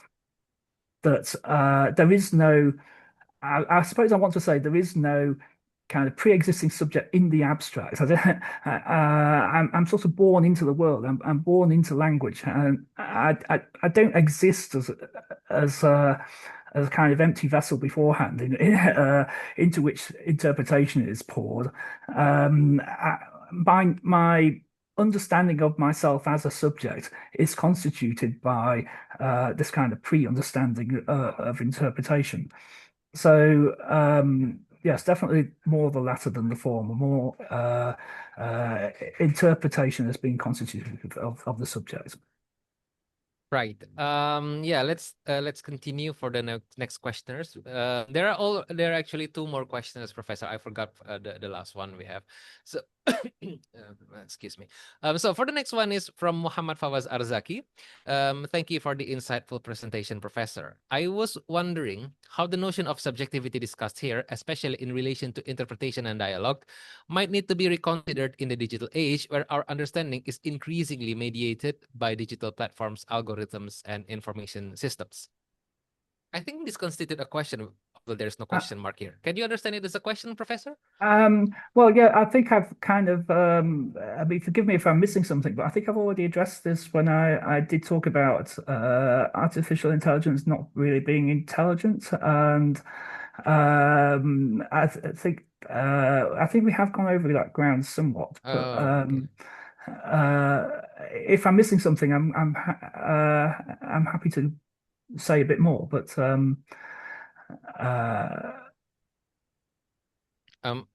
if you since I'm not very well versed within the conversation, I didn't catch all the explanations here, but we just wait for the time being before if whether Muhammad has something to add.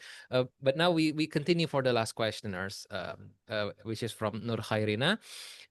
Dear Professor Sims, being in the world means that we are never detached observers. We are always seeing and hearing things, then interpreting life as meaningful. I believe the difference on personal experiences is all about familiarity towards some context. How could we actually put our personal interpretation into the vast horizon of interpretation?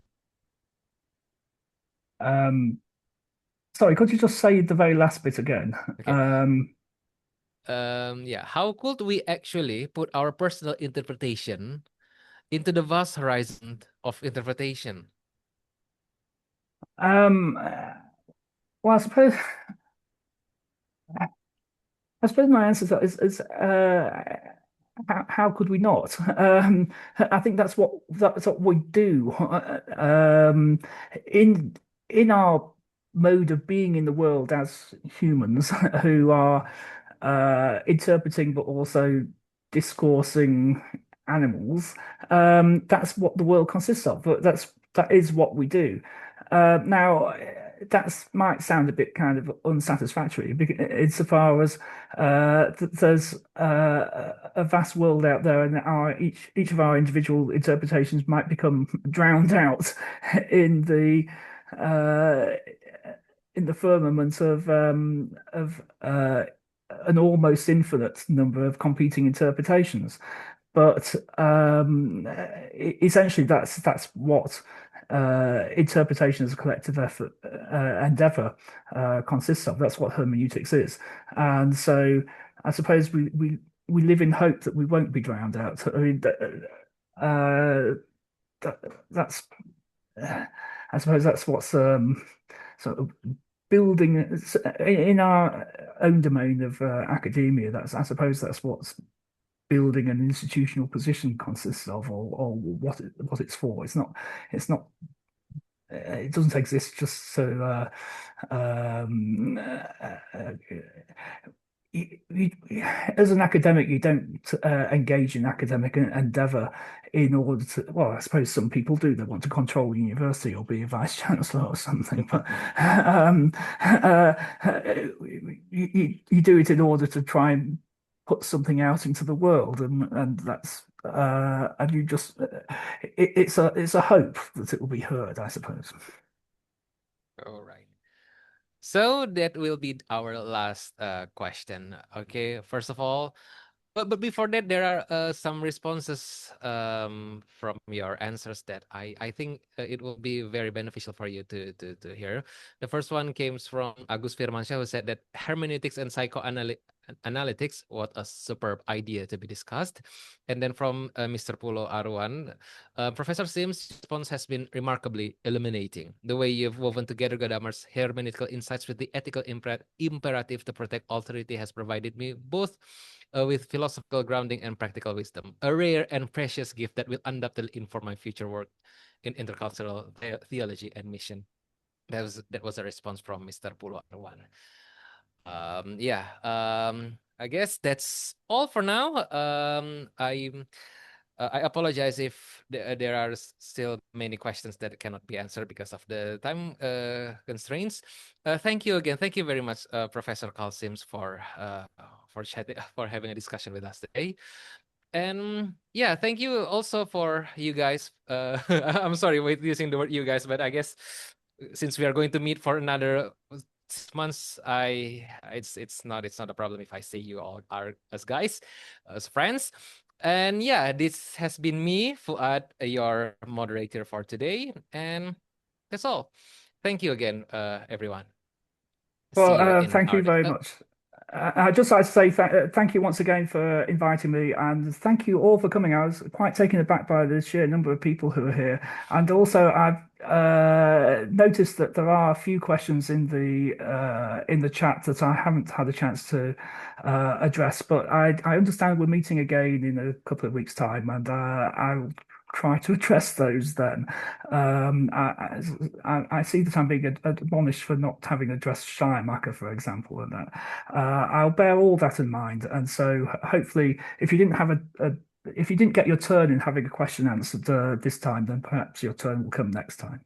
So thank you very much once again. It's much appreciated for your attention tonight has been much appreciated by me. Thank you.